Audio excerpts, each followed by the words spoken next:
Hello all, and welcome to the second of my model railway videos. Today I thought I would talk about this, the thing that's right in the centre of the shot there. I probably need to work on my intros now I come to think of it. This is a kit-bashed loco of my own construction. It made a little cameo in my previous video on the Hornby four-wheeler, and I thought I'd talk about it because I am quite pleased with it, but it's a really simple conversion.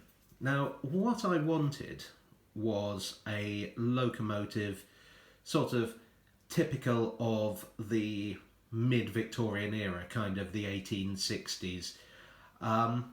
There's nothing really available unless you're willing to kit or scratch build. So I decided to take the plunge and do one of my own. So the basis of this is the Hornby Caledonian saddle tank. It's available in the railroad range. It's been available since 1981, I believe it was introduced. They've done it in various liveries. Probably the most popular is Smokey Joe, which is a sort of fictional variant on the British Railways livery. I forget what this one... I think this one might actually have started out as a Smokey Joe, you know, now I come to think of it.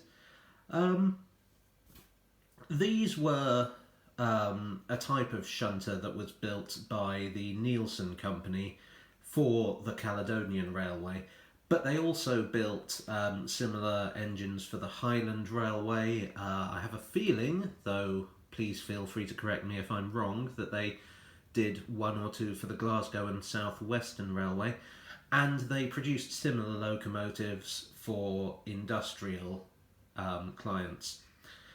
So what I wanted to do was represent one of those, a Nielsen tank built for somebody other than the Caledonian Railway. And the conversion is just so simple that even an idiot like me could do it.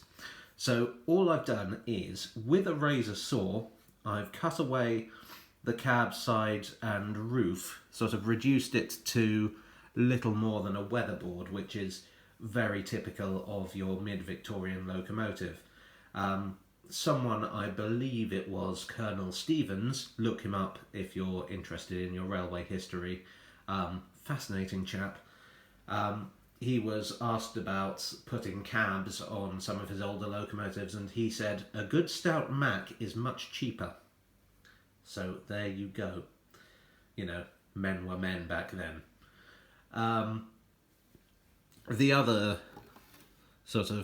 The other change I've made, which is quite minor, I don't even know if you can see it there, but there's a sort of star around the smoke box door handle, which I've scraped away.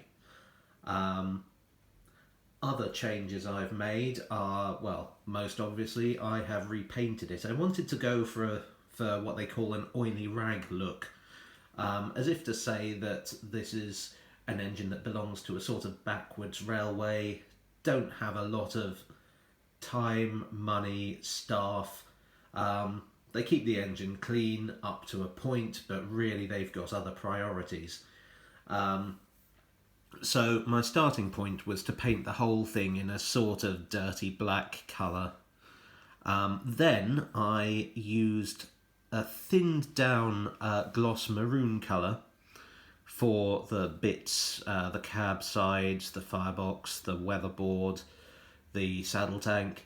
I've sort of gone quite thin with it, sort of building it up in layers, in a kind of, I suppose you could almost call it reverse weathering, layering the clean paint on top of the dirty paint. I sort of went thinner around there, kind of around the firebox, places where grime would typically gather. Just to sort of slightly differentiate it from the Caledonian engine a bit further, I painted the chimney cap in a brass colour there. I've picked out some of the moulded details, like the lamps, the cab interior. You can't really get away with leaving the cab interior plain when it's so visible. Now, a little tip is that for the shiny metal, the copper piping, the handrail, the smokebox door handle, I actually used metallic Sharpies. They take a bit of getting used to, but they are a pretty easy way of doing your shiny metal, especially on a sort of quick and dirty job like this.